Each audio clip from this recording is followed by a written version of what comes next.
Okay.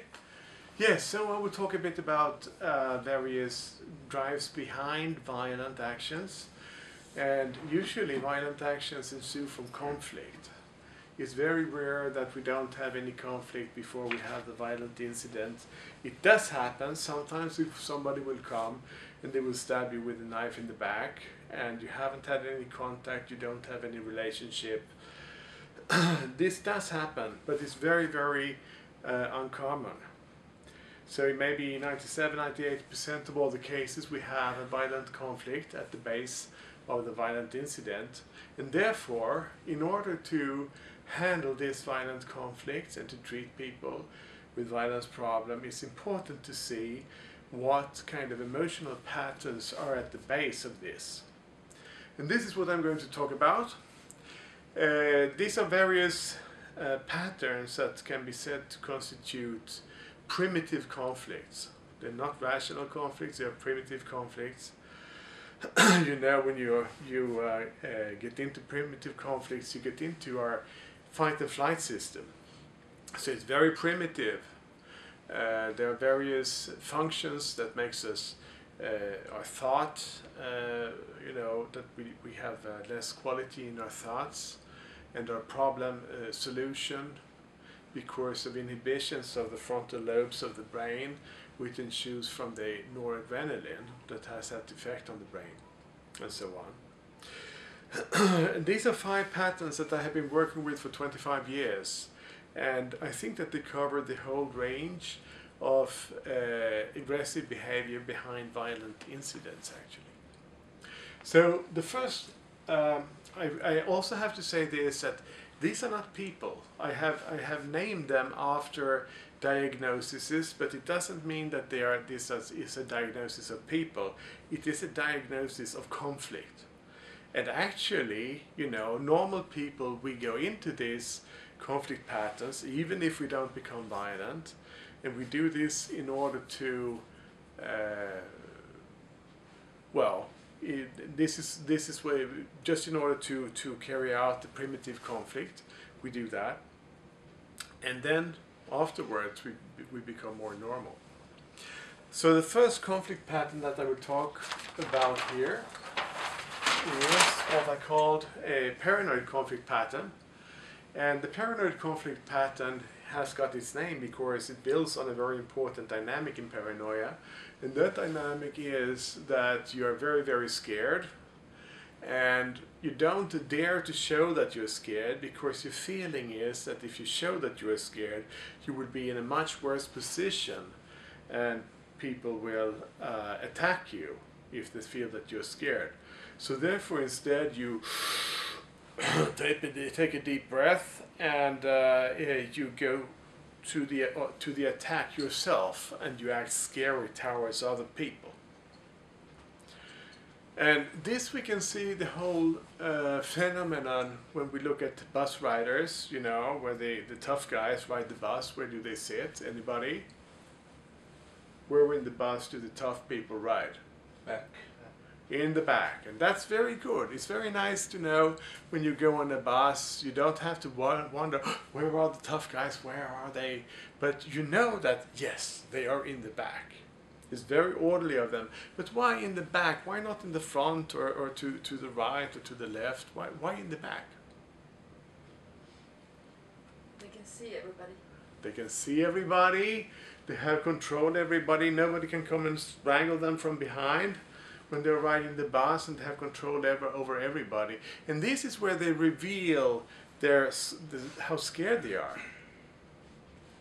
Because they are taking security measures that would be proper maybe in a battle zone during wartime, but not in a normal city. If you're going in the afternoon, you're going by bus somewhere, you know, the risk of being strangled from behind is very, very slight. So from this we can construct psychological laws that states that the tougher a person is on the outside, the more frightful they are on the inside. And this is true because, I mean, why would you be tough if there is no reason to be scared?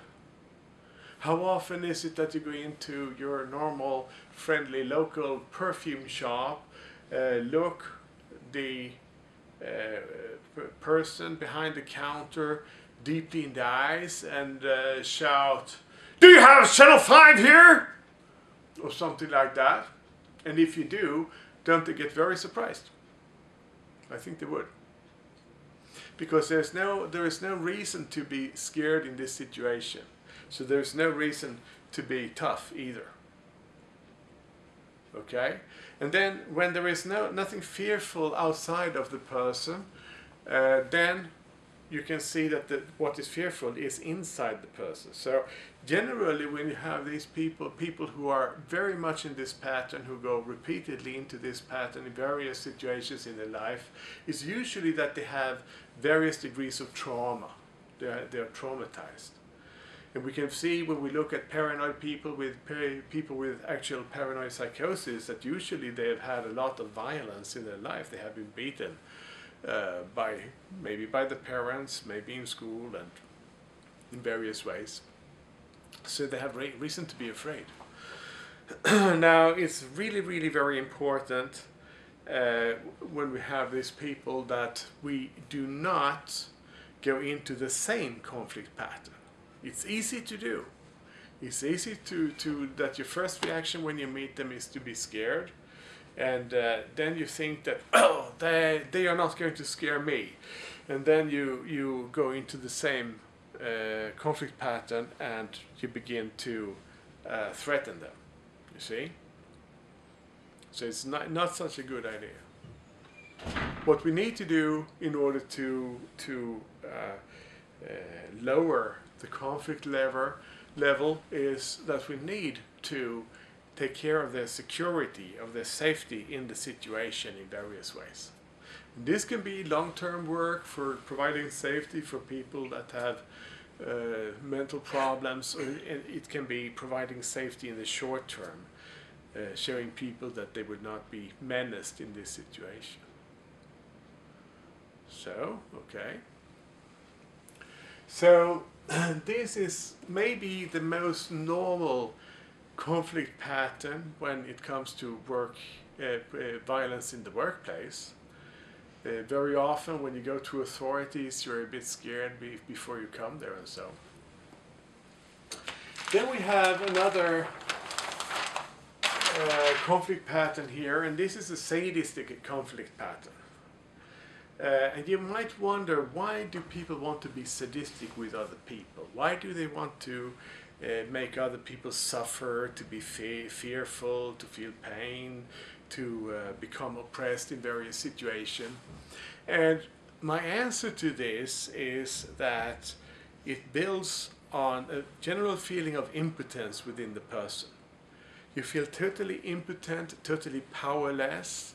And this is usually something that comes from traumas, various traumas also in the background when it is when it comes to violence. So usually there are traumas of feeling really very impotent, powerless in childhood. And children are generally often very powerless. I mean, they have to obey their parents, they have to go to school, they have to do this, they have to do that. They also have to witness a lot of crap going on in the adult world, and they can't do anything about it. So therefore they can develop great feelings of impotence in that situation. And if I feel impotent and I exert power over somebody else, then I will not feel impotent. So power is the perfect antidote to impotence. And therefore, when I am acting sadistically towards somebody else, I'm exerting power over them, and then my feelings of impotence subsides. And that feels really good. And if I am treating the other person in a particularly ruthless way, then they will feel the impotence. So my feeling of impotence is being transported to them. It's just the same as in the previous pattern, the paranoid pattern. I try to scare the other, so I transport the feeling of fear from me to them. Here I transport the feeling of impotence from me to them. And this is a pattern that we see in school bullying, very common, in men's violence towards women, you know, battering, in rapes, in pedophilia, where you are sexually forcing minors to intercourse in various sexual stuff, and also in serial killings. Serial killings is a great way to project impotence into huge populations. So there are quite a number.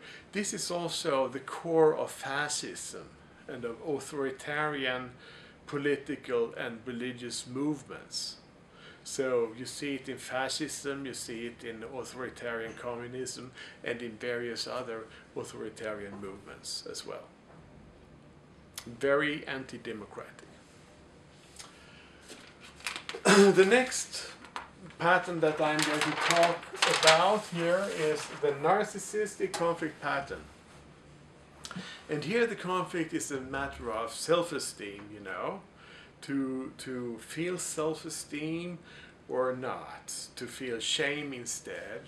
So generally people that go really hard into this conflict pattern, they may even have a bit of a narcissistic personality disorder, strong narcissistic sides, even though, you know, normal people also go into this conflict pattern every now and then.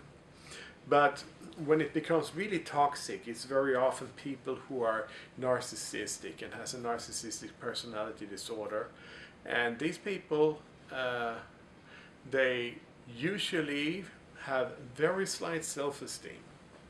When you see them, they look like they know it all, they can do it all, they are the best, they are the greatest, they are a smart person in the world of fools.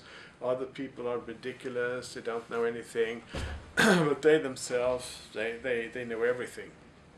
So when you see them, you can think that, oh my God, what a wonderful self-esteem he has. Oh, I wish I had only 1/10 of that self-esteem. Then I would feel good. I would feel much better about myself. But this is not what you should think, because actually the real self-esteem is like a little grain of sand in Sahara. So it's nothing much. And the grandiosity of this, of being the best, it is merely a way to handle the fact that you feel really, really bad and shameful about yourself, even though these feelings are unconscious, so you're not conscious of them. So in this situation, usually you have people with you know, the nose high up in the air, who look down on everybody else, and when they meet people, they are very condescending on them all the time. So you're sort of speaking to the center of the world every here and now. And this means that they make for, you know, people get angry because they're treated like dirt. And this gets the narcissistic conflict going. And the conflict is about, who is it? Is it me or is it you that is going to have self-esteem? We're going to settle this once and for all. And then there's a competition of who is the best. And if you get into that competition, you're going to be sorry. Because if you're really up with a professional, you're going to lose. And you're going to feel bad about yourself.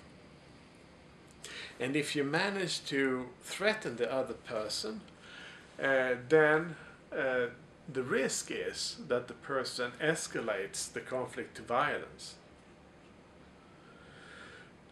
So, for example, in the various pubs in my hometown, it's a frequent incidence that people get turned off. They are not allowed in the pub. They're not wanted there for various reasons. And then, if they are into this narcissistic conflict, then they go home and they get a gun and they come back and they empty the gun into the restaurant just to show that it was a really bad idea to turn them down. So you can have things like that happens. And also it is possible that this is the pattern that lies behind mass murders very usually. You know, the kind of murders that we read about in the paper where somebody has been laid off, they have lost their job, and then they come back to the workplace and they begin shooting everyone, boss and colleagues and everybody, things like that. So it can have totally horrible consequences. And here it's very important not to resort to infringements of various kinds, not to use put-downs toward narcissistic people in an acute situation, but instead to be respectful of them and to be correct in your behavior.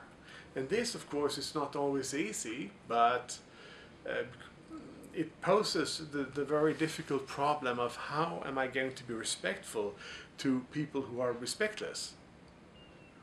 You know, people who show no respect. But it's good for the character to deal with these things, so have a go at it. It's, I think, a very good and safe suggestion.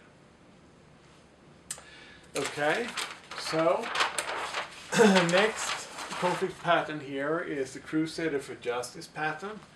And here we have people who are, this conflict pattern has got its name from people who are in chronic conflict with, usually with people who can't get away easily, like neighbors, maybe relatives, maybe conflicts over heritages, maybe authorities. Authorities can't very well vanish and leave no further redress, so you know where they are.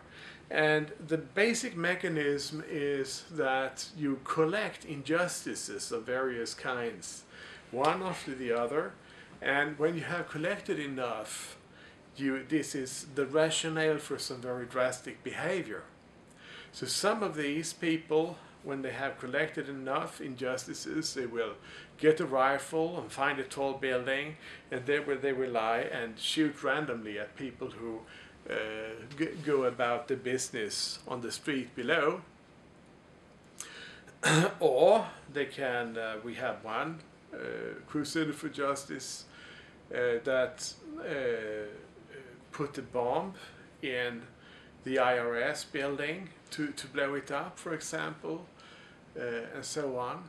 So sometimes you can have really violent behavior that ensues. Sometimes it's just that it is like you're in for, if you are the target of this, you're in for 20 years of harassment. They will call your telephone morning, day, night, and evening, and you know, around the clock. And when you get a secret telephone number, it will take 4 hours of silence, and then they will begin calling on the secret number, because they know how to get that. They're very capable in this. They will send you identity photos of the entire family. They will send you little cards with your children's names so that you wonder, are they after the children? Are they going to get the children? They will turn up every morning outside your house and harass you in such a way. So basically what is very important here is not to be perceived as an enemy by them. And it's very important again to show respect to these people. Yes. And to be correct on the whole. Okay. So the last conflict pattern here is the instrumental conflict pattern. And this is where we are using violence and threat as an instrument to get what we want, you know, your money or your life. This is an instrumental threat. So evidently this pattern has been how to relate to this pattern has been very well developed by banking personnel and personnel that handles big money and valuable objects and things like that easily get robbed. And in the banks, the usual instruction is not to resist the robbers when they come, if they are armed. You don't resist robbers, but instead you hand over the money and the person takes them, and when they leave, when you're safe, then you press a little button and the police comes and the police takes over and does the chase for you.